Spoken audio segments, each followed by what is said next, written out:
Monday. Folks, greetings to you. I hope you had a delicious weekend. Thanks for all the people who attended our live stream and contributed so generously. We appreciate it immensely. It was excellent. We had a great time. It was rocking. It was rolling. And I dug it. Right now I'm sharing this with music friends, Heather and Jan. Heather and Jan, the music friends. Heather and Jan. Heather and Jan.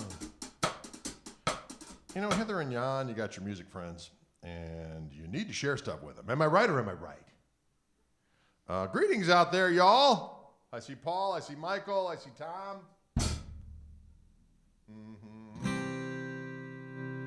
Music, friendship in the air, music, friendship everywhere, music, friendship. Music, friendship in the air, friendship everywhere, music, friendship. Music, friendship in the air, you better clean underwear. What?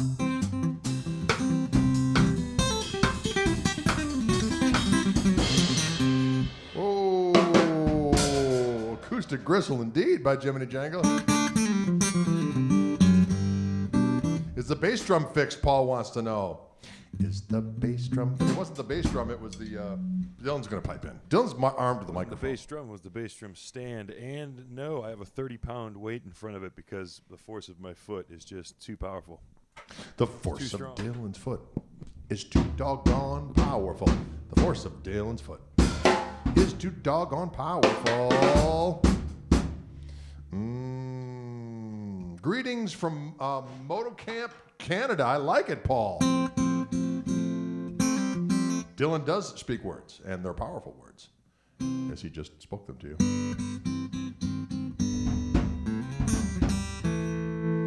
All right. I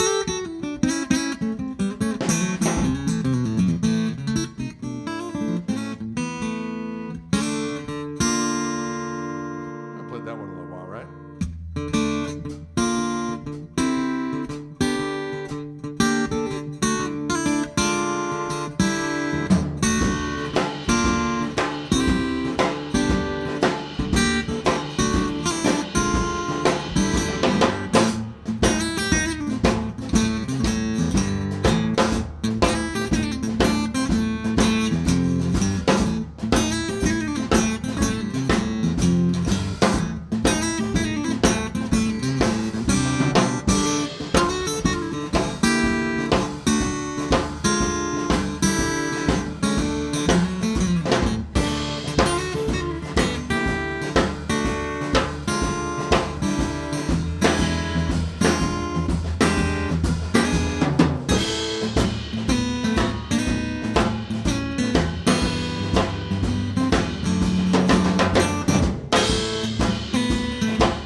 Surprise ending.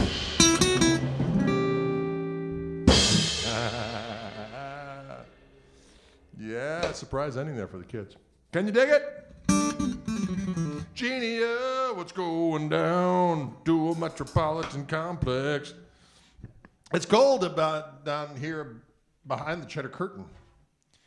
It's very, very cold, but we fuel it up with the power of rock music. Nothing wrong with it. The power of rock music. Do I know any Slim Whitman tunes? Oh, yes. Hey, mama's at the way you move. Gonna make you sweat, gonna make you groove.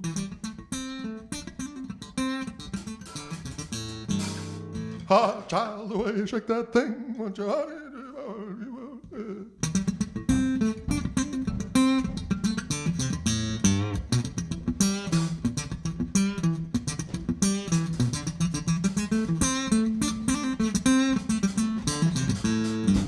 oh, yes.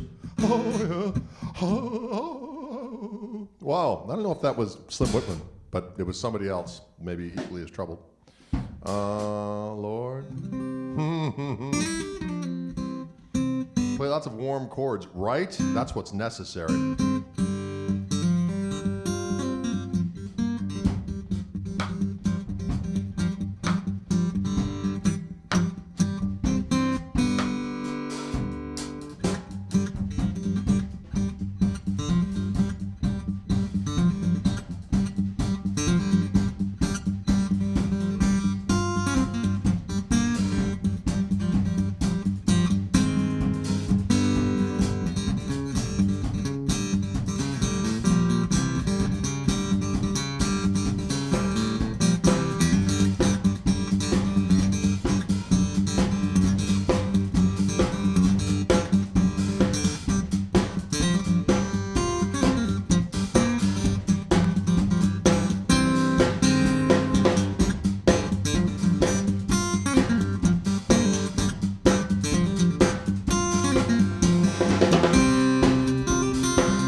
was pretty fun. That was pretty fun. That's a mixture of different things. That little lick is from a tune of mine called Hey Godzilla off the Plays Well With Others record.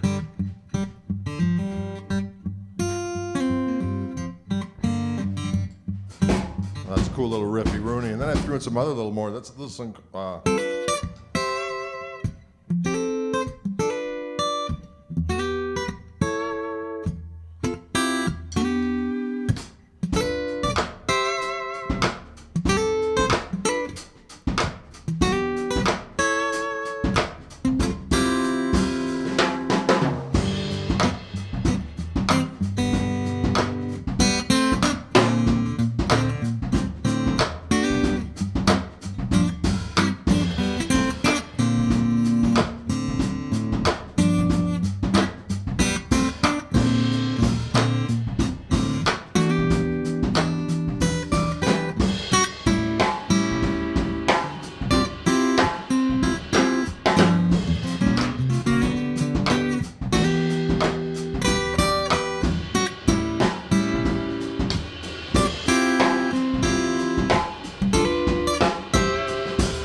That's another tune I wrote with John Seeger.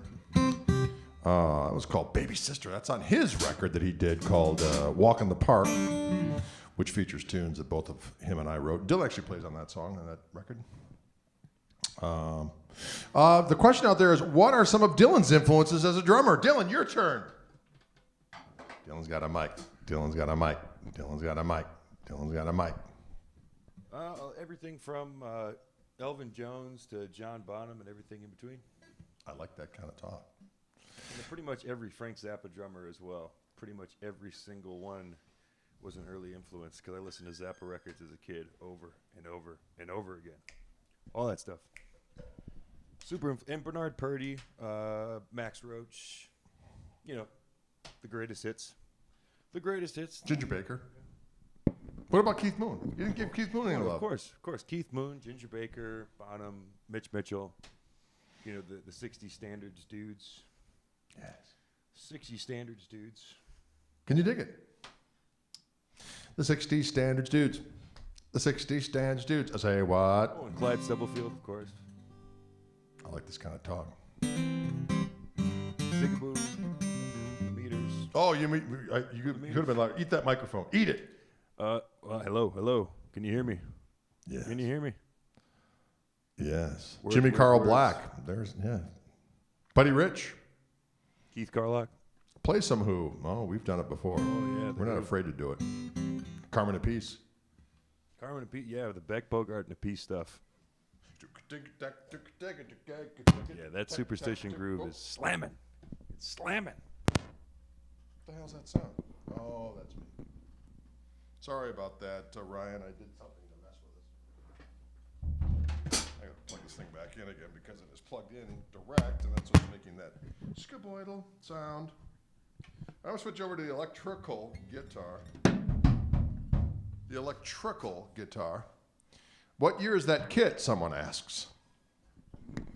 The lofty year of, I believe, 2016.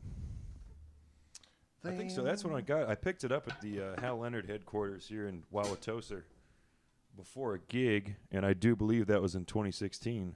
That's when I got. It's a renowned kit with the tobacco burst finish. I really like these drums. They're really nice. And of course, Richie Hayward from Little Feat. Yeah, Richie Hayward, of course. I've got a great picture of Dylan and Richie together. When I went and sat in with the Feet, Dylan came along, and there was a great picture of him and Richie together. I thought, this is glorious. He was the man. A glorious picture of Richie Hayward. Jeff Porcaro, but of course, Vinnie Colaiuta. Of course, Vinnie. It was just Vinnie Colaiuta's birthday. He's a beast. All right, folks, listen. This particular ES335 right here is loaded with Fishman Fluence pickups on it, and it sounds damn good. This is Fishman Fluence classic humbuckers on this bad boy, as a matter of fact.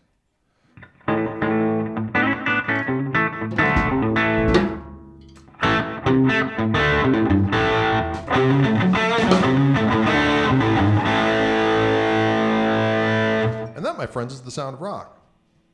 And that, my friends, is the sound of rock.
Yes, just like that, ladies and gentlemen. I had a strange kerfuffle in my wiring system at that particular moment in time, but that happens. That happens, ladies and gentlemen. You know what? Sometimes 3 chords are good for you, and that's all there is to it. 3 chords are good for you, and that's all there is to it. Complete it. Complete it. That's it.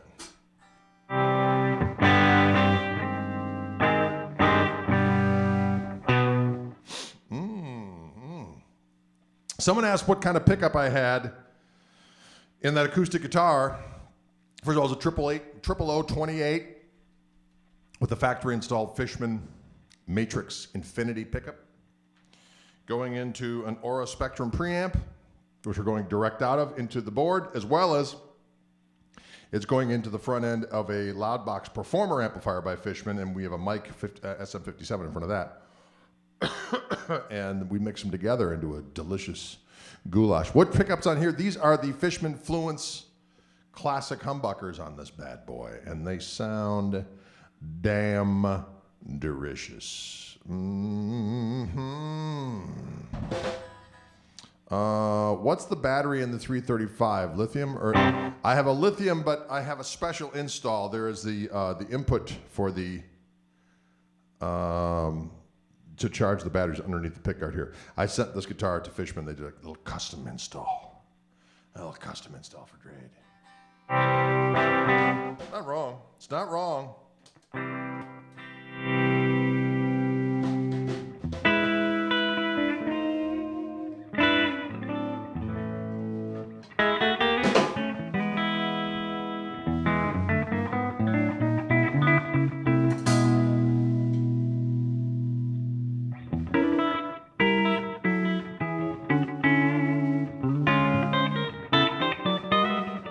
Sounds good clean too, obviously.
Yes. That's a little tune of mine called Isla Rose. That's on that Radio Free Gristle record, which I just reissued Of course, on the version on there, I do it with a baritone, which is tuned from B to B. But I do that,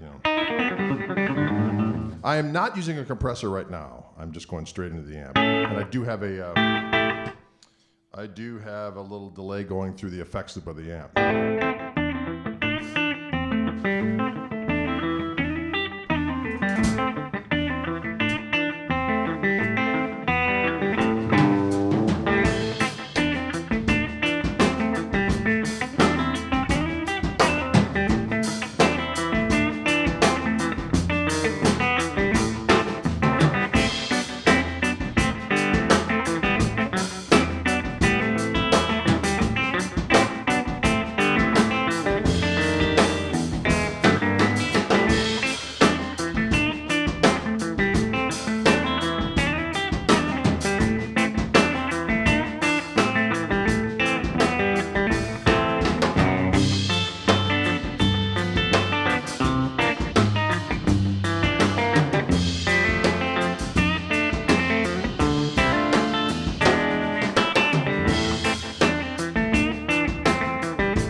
Can you dig that kind of activity?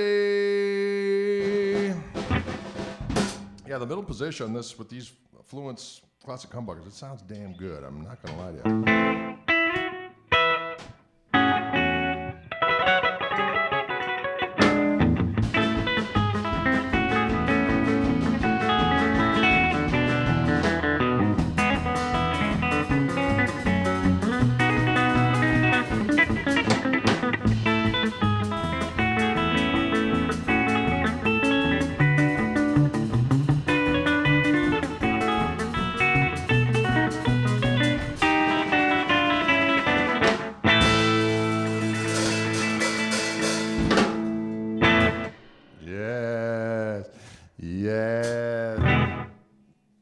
Pickup sound good.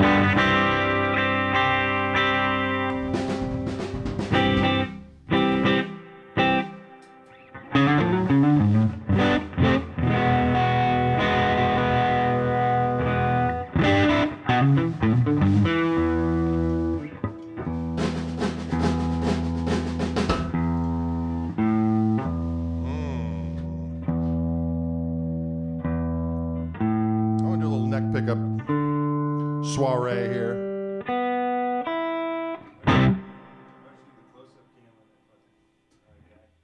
Oh, I could do that. Although I can't. Look at that.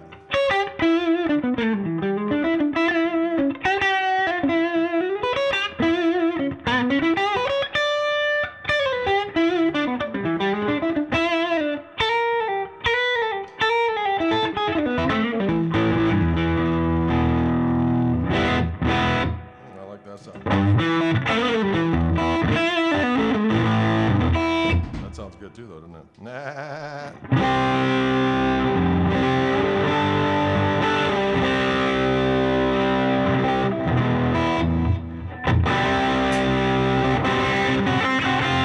I actually used this to record this song.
some of that rock music?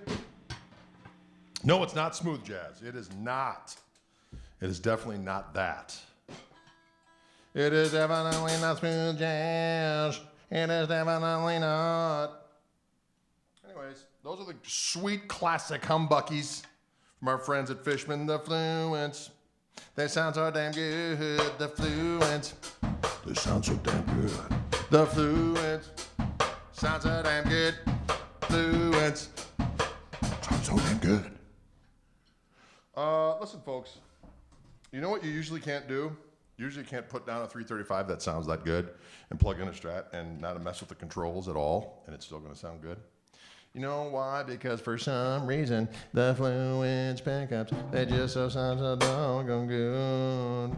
I can go in betwixt, and they sound like they're supposed to sound without having to do some surgery on the amplification device. What?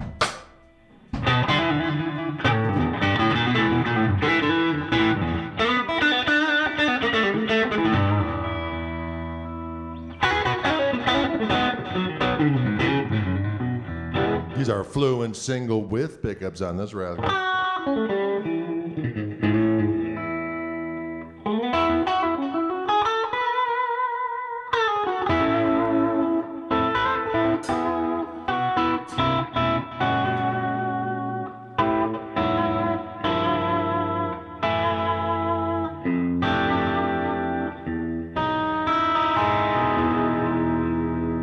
Yeah, it sounds so diggity dog. Gone juicy. Diggity doggone juicy. Oh, I like it.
So obviously I was on the neck pickup there, and then I'm in my Koch amplifier on the lead channel, but I also, so you see the buttons there, I've got the, like my slipper, behold my savage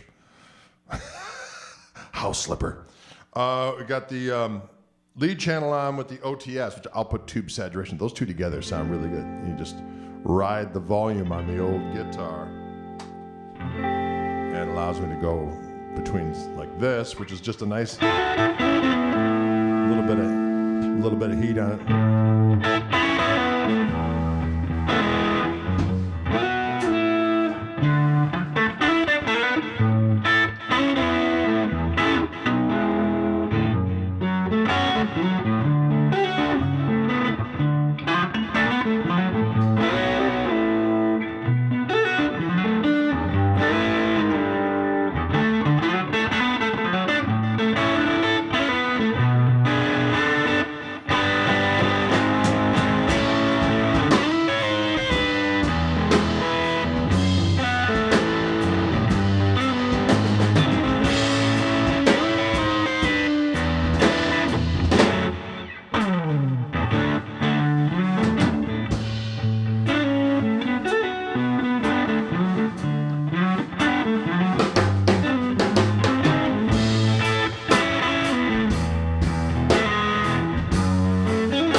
Can you dig it? Can you dig it? Can you dig it?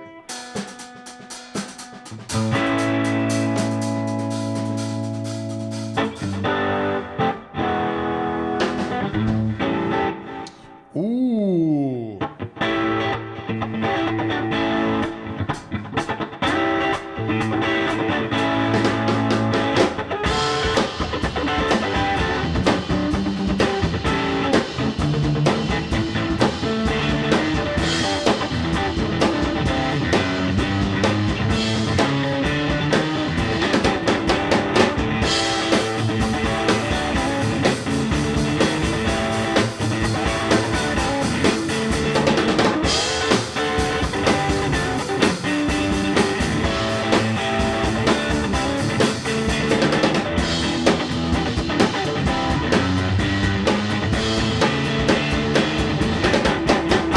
Quit you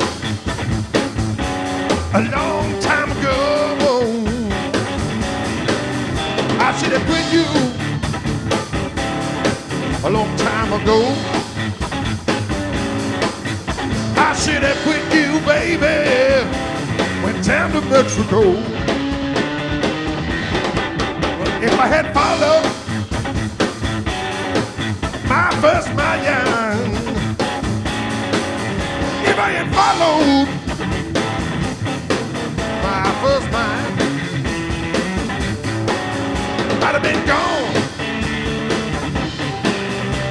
my second time.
I should have been gone. Lord knows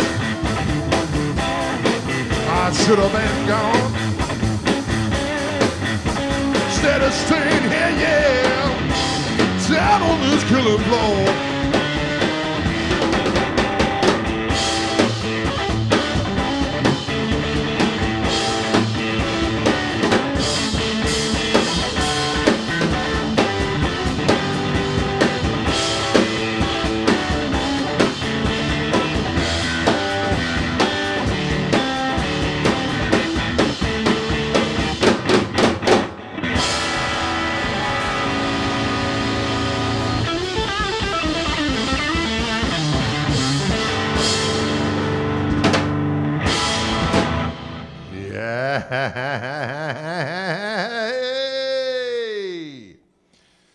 The gristle floor. Lord knows I shouldn't have been gone. Just shouldn't have done it. Oh, I do love, you know what? I got to tell you, folks, I got to tell you a little story about a man named Jed, or me. Used to play Strats all the time. There was a good decade plus that was my main gigging guitar. I would mess with other morsels, certainly Telecasters and other morsels, but there was as I said, a good dozen years where the Stratocaster was my main guitar.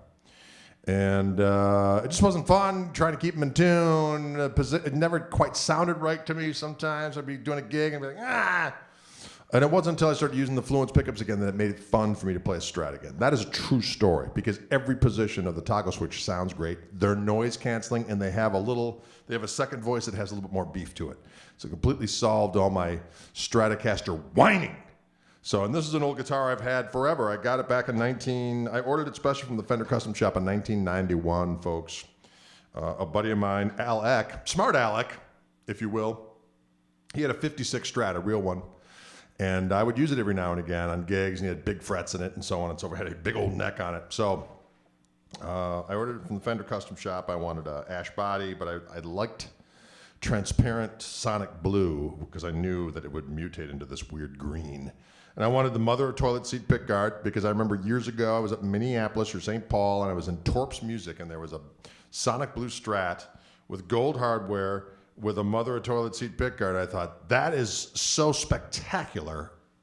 One day, folks, I will own that guitar or one like it. So I ordered that, and then I ordered a big old juicy neck on it. This is a November of '56 neck, I believe. It's a big old V, a big fat V. And initially I ordered it with a Wilkinson tremolo. It was a Wilkinson tremolo. When it would go back down here, it would lock it back into position again. But it definitely needed someone handier than me to use it. So they also included just a regular gold, what was an American Standard bridge at the time, and I popped that in there. But I had Texas Special pickups in this beast. And this guitar initially, ash body, maple neck, it was a bright son of a gun. I'm going to tell you that right now. And those Texas Specials being kind of an overwound pickup, this thing was just like a jangle beast. So for a time, and then it was noisy as the day is long. So I ended up at that particular point in time in the 90s, the only option you really had, early 90s, for a noiseless pickup in the Fender realm was a lace sensor. But those lace sensors in this guitar, because it was such a bright guitar, actually sounded really good. And for those of you who, my Defenestrator record, that's this guitar with lace sensors on it. On the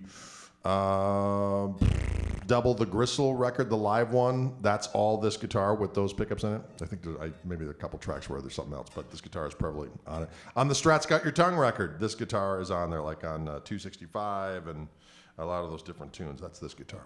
Anyway, so for years, and then I had different pickups. This buddy of mine, Mike McConaughey, out in Maryland, hand-wired me some pickups that were fantastic, and I had them in here, but they were regular single coils, and so they were susceptible to noisy activities. So if I'm going on the road and I'm taking a Strat, I got to take something that's noise-free, or else I'm going to be suffering. So when I was able to, I popped the Fishman Fluence single width in this rascal, and this guitar just is. As you can plainly hear, it is a beast. It is Stratzilla. So there you go. There you go.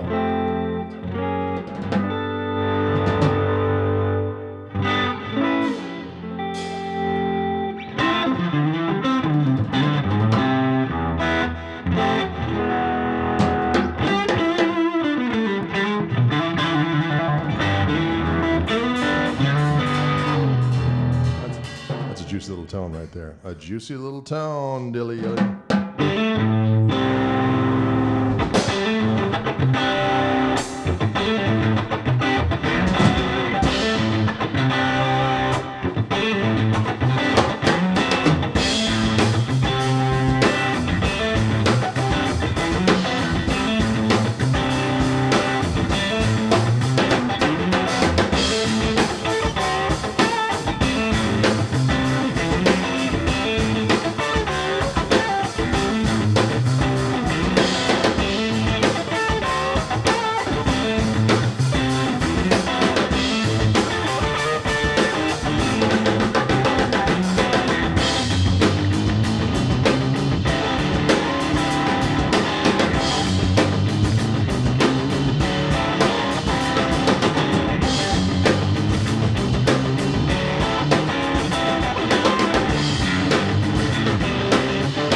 like that.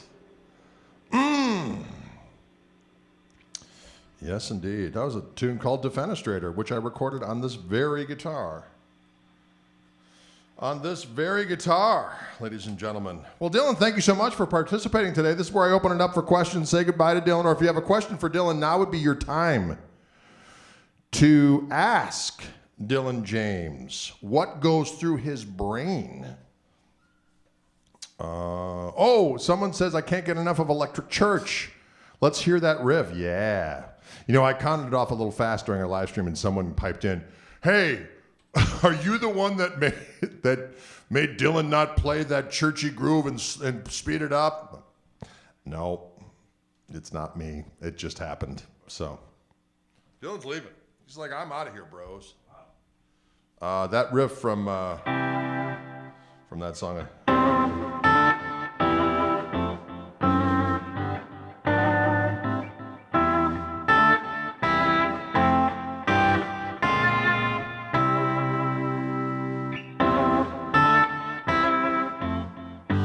Oh, there we go.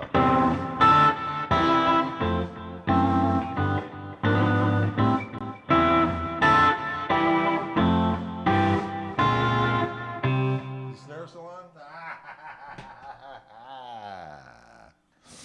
Oh, yes. Anyways, that song, Electric Church, we just recorded that this weekend, as a matter of fact. So that won't be on the record that's coming out this spring. That will not be on. It'll be on the one that's going to come out after that. Can you dig it? That particular tune, that is.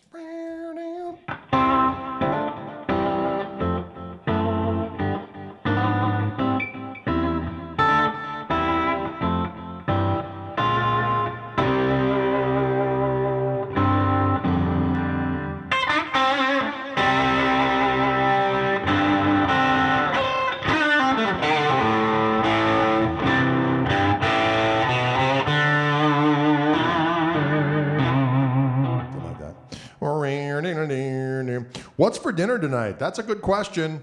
I smell it being prepared as we speak. And it's gonna be so damn delicious. It's gonna make me feel so doggone vicious. We definitely will come out to Colorado once the pestilence passes, for sure. What's for dinner? Oh, I know. We're having this baked curry dish that my lovely wife makes. She got it from this recent cookbook acquisition, and it is a delicious combination of curry, nectar, chicken, and broccoli, and a variety of other delicious vegetables. Working together, working it out.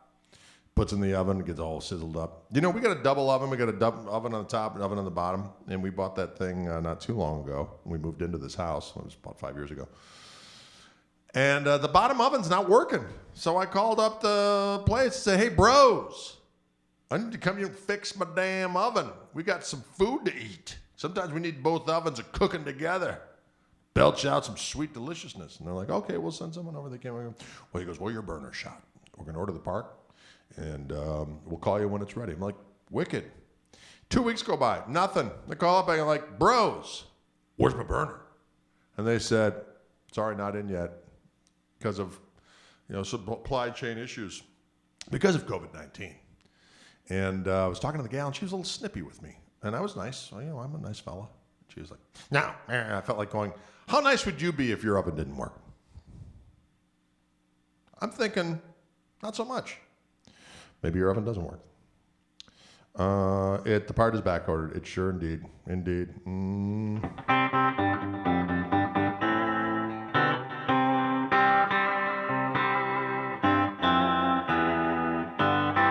I think without a doubt my favorite commercial during the Super Bowl was the Will Ferrell one. Are you kidding me? I laughed out loud when he punched that globe. Are you kidding me? Forget about it. And that's all there is to it. Is your amp on? That's an excellent question, David. He asks if my amp is on the 25 or the 50 watt setting. I'm always on the 50 watt setting. I just like the way the amp behaves in the house. Even if I'm playing it quiet, I like it on the higher power setting. I found that out after messing with it for quite some time. We did have that giant pretzel. I did post a picture on Instagram of a giant pretzel. There's a Milwaukee pretzel company, and they have a thing called the Bavarian Beast. And I'll tell you what, we cooked that big son of a gun up, and we feasted on it, and it was worthwhile. It was a worthwhile enterprise. You say to yourself, what's the deal with a pretzel? You have one of those, and you're like, oh, I get it. I get your ways, pretzel. I'm going to eat you. Take it. And we devoured it. The tweed behind me is a amplifier that will be coming out probably in April, and that is exactly, Norway. A Koch amplifier that has a single 12-inch speaker. It is a single channel amp. It has a single tube in it, an EL34, although you can swap out it and 6L6 for it, apparently. And it is it's got a power switch on it, so you can go from either 12 or 4 watts, but it gets nice and snotty. You turn it up, and it's like you turn it up and go amp, but it's got a volume and a gain, a single tone control, and a reverb. And it does have a little boost, too, if you want to get a little snottier. One of these days, I will fire that thing up again. But it's not mic'd up right now. I should probably just mic it up so I can go in between. That would probably be the way to go. But I also don't want to get people too excited if it's not immediately available. So as it gets closer, because then people are like, when can I get it? When can I get it? When? I'm going to go, well, no, I don't know. So I'm going to make sure that they're on the... They're coming to America today. A little Neil Diamond there for you. My country to the sea, today, sweet land, oh, today. That part of the song was just so vibrant, powerful. Ooh, I do like that sound. I went for that B minor 6 and then Wind Cries Mary. I thought that sounded cool. And also this.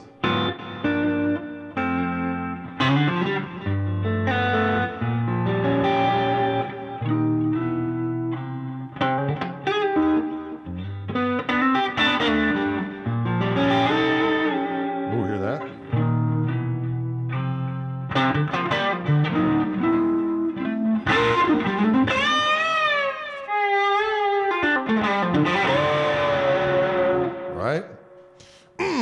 Sounds so good. A little bit of Robin Trower influenced my playing. I liked Robin's songs over the years. I'll tell you what. There was a time when I was younger, my brother had some of those Robin Trower records, and I used to... he had that one from the Earth Below, I think, from the Earth Below, with Athena, or Athea. Alethea? No, it's Alethea, right? Alethea. I love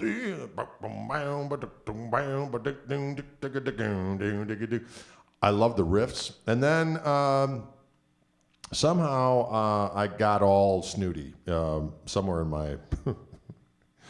in my youth, like, he's just trying to be like Jimmy, and you can't do that. I don't know what I was thinking, because the tunes are fantastic, and that James Dewar was a singing son of a gun.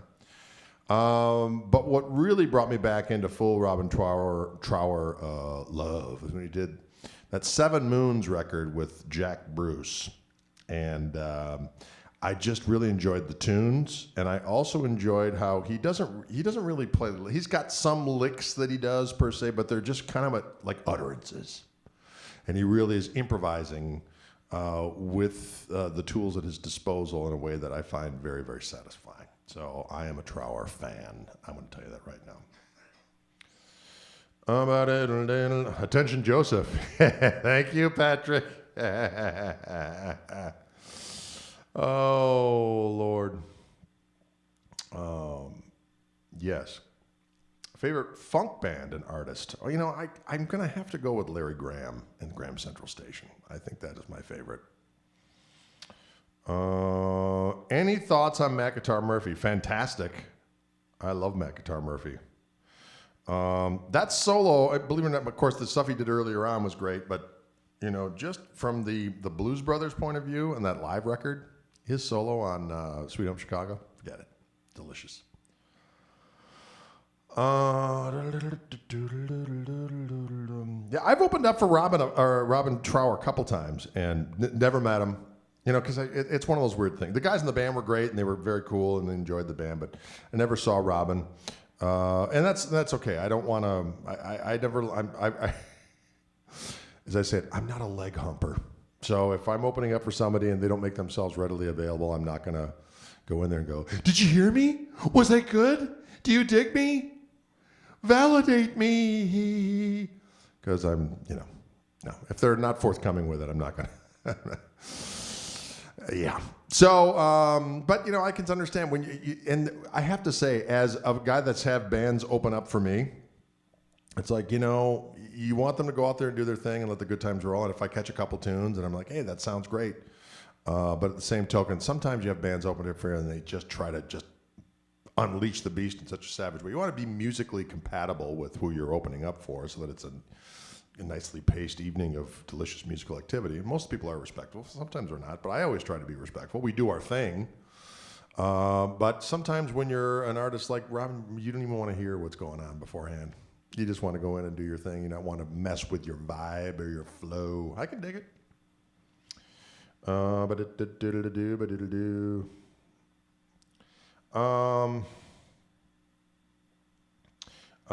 thank you very much. I appreciate that. How would I define gristle? That's an excellent question, Pat, and I'm going to tell you right now. How the gristle thing began was years ago after a late night gig. There was a all-night eating establishment on the east side of Milwaukee, Ma Fisher's. It's still there, as a matter of fact. But after I got done playing someplace, I went there with a bunch of buddies, and we were, we had been partying and letting the good times roll, and a food fight commenced. And there was a piece of steak. Someone had steak and eggs, and we were slinging around a piece of gristle. And somehow the gristle ended up on the Oriental Theater that was hanging down. And somewhere in the heat of battle, the term "pound the gristle" was said. And then that became like a catchphrase for all manner of behaviors. Are you going to pound the gristle? Well, we were taking the stage. Let's pound the gristle. Come. And kind of became a battle cry. So that just became a thing. It became a thing for distortion. Hey, put a little gristle on there. Or if, hey, unleash a little bit. Throw a little gristle. So it just became one thing after another. So I say, where there's fat, there's flavor. Can you dig it? The intersection where all that is right meets all that is wrong. That is the crossroads of the gristle. Can you dig it? Gristle Wars. That's exactly correct. Yeah.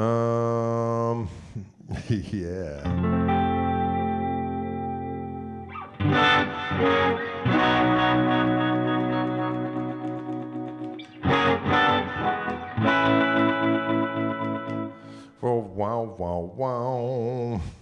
Ground the gristle and hump the leg. Exactly. I ain't no hair leg humper. I ain't no leg humper.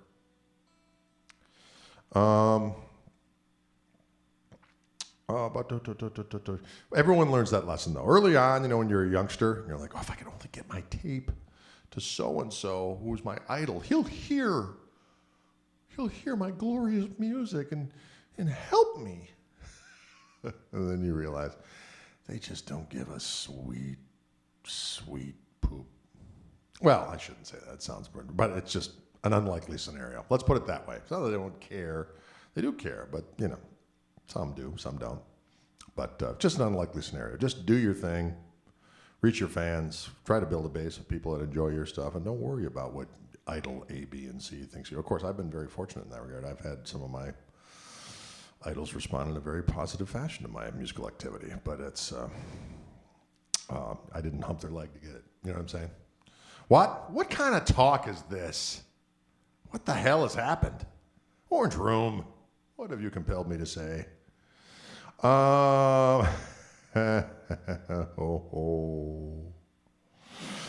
Listen, folks, before I get in any more trouble of just talking, here's a good question. Mark Knight says, Fluence pickup height any different to standard pickups? I haven't not, I guess I can't speak. I haven't messed with how they have come. I've just been, I did raise that back pickup a little bit. Here's a weird story. Okay, so this Strat that told you I've had for a long time had a bunch of various different pickups in it over the years, and at some point in time, someone had sprayed shielding paint in the cavity of this back pickup. So when I'd be on the back pickup, it wouldn't be all, or at least try to mitigate it somewhat. Shielding paint. And I noticed that when we first did the prototype of my Gristle Master with Reverend with my signature set of Tele pickups, the Gristle-tone, the Fluence, Fishman Fluence Gristle-tone pickups, the neck pickup was not reacting in the normal way that it does. And when I got that guitar, I was like, listen, I love the prototype. Everything about it's great. The guitar sounds great, but there's something weird with this neck pickup. Is there like some weird, is there a cavity underneath there? Is there something weird that would make this pickup sound weird? They're like, what are you talking about? I said, it's just not the same. And we realized that the metal surround, initially we had a metal surround around the neck pickup. And that metal was messing with the way that Fluence pickup sounded. And so they got back to me and they said, look, we put a plastic surround and it totally makes a difference. And they said we could either mess around and try to find the metal that is a metallic substance that's not going to mess with that pickup, or we could go with the plastic surround. I said, I think the plastic looks cool too. So we went with the plastic. So when I got this guitar and I put the Fluence pickups in, the neck pickup was a little wimpy. So I got it back from my buddy Wade, who put him in on the Wade's Guitar Shop on the east side of Milwaukee. I picked it up and got it home, and I was messing around. He said, something's weird with the bridge pickup. It's wimpy in comparison to everything else. So we actually wired it the other way around, because usually what happens is when you have the tone control down, with the push-pull down, it's the first voice, which is less output, more glassy, and then when you pop it up, it becomes something that's more akin to like something that's overwound, like a Texas Special. It's wired actually differently on my guitar. It's the opposite. So when I have it up, this tone control, it is actually in the first voice, and when I go down, it's in the second voice. But then I had a little think on it, and I thought to myself, I remember back in the day, someone may have put some of that shielding paint in there. So I called up Wade. I said, hey, I'm going to bring that guitar back, and do me a favor. I think if we mess around with it a little bit, try to get rid of that shielding paint or do whatever, it's going to make a difference. And it totally did. So he was able to negate, if you will, the shielding paint, and now the bridge pickup works just right. So, but prior to that, I did raise the pickup a little bit to try to get a little bit more parity, and it did work. So basically how my guitars come with the Fluence pickups, I don't mess with them. That's the only time I messed with the heights. Kind of a long story to get to your question. But there you have it. I'm sure Ryan, I think there's probably a suggested pickup height in the paperwork that comes with the pickups, but there you have it. Nothing sounds better than a Leslie organ with the real deal cab on stage. Oh, that's a fact. So yeah, that's Toby's cab back there. So he comes down every other week, and we do a live feed on Saturday night, which we just did this past Saturday. And the mighty Ryan from Fishman also dials us in for that particular scenario. That's on my YouTube channel. You can go there and check it out. It was quite a fun gig on Saturday. They are loud. There's no question. No question about it. The other night, I saw something spinning behind the amp, and I was like, WTF. You're right. It's the horn going back and forth. Toby actually lives in the cabinet. You are correct, Todd. He's lurking there even as we speak. You can see him peek out every now and again. Toby lives in the cabinet. Toby. He's a cabinet dweller. Nothing wrong with it. You know, whatever gets you through the night. He has quite a few Leslies, yeah. So he stashes this one here, and then he has other stuff back up in his homestead in Minneapolis. Orange Church, thank you very much, Gene. We're going to get that rascal out on a fancy sock Toby. He is a fancy sock wearing son of a gun, is he not? All right, folks. Mike Masters says, I just adjusted my Tele Gristle-tone pickups today. 464 on the neck and 664 on the bridge. Works well. Good to know. Thank you very much indeed. Saturday Rock, says Robert. Thank you very much indeed. I appreciate that. Eddie, thank you. All right, folks, listen, I'm going to hit the road. We will see you again. Someone's asking here, what are those necks that were right on the the necks over here? Those are the old necks to my custom shop guitars that got stripped for some reason. So The bottom one is the neck from this guitar, and the other one is from my telly. I have a matching telly with a B-bender that looks just like this as well. Yes. Yes, indeed. All right, folks, thank you so much for tuning in. Appreciate it as always, and we'll see you tomorrow for the Wildwood stream. It starts at 3 p.m. Central. And I sent me a Gretsch guitar. I think it's a little penguin, a mini penguin. I'm going to take that penguin and take flight. The flightless bird lives again. All right, folks, see you later. Thanks again.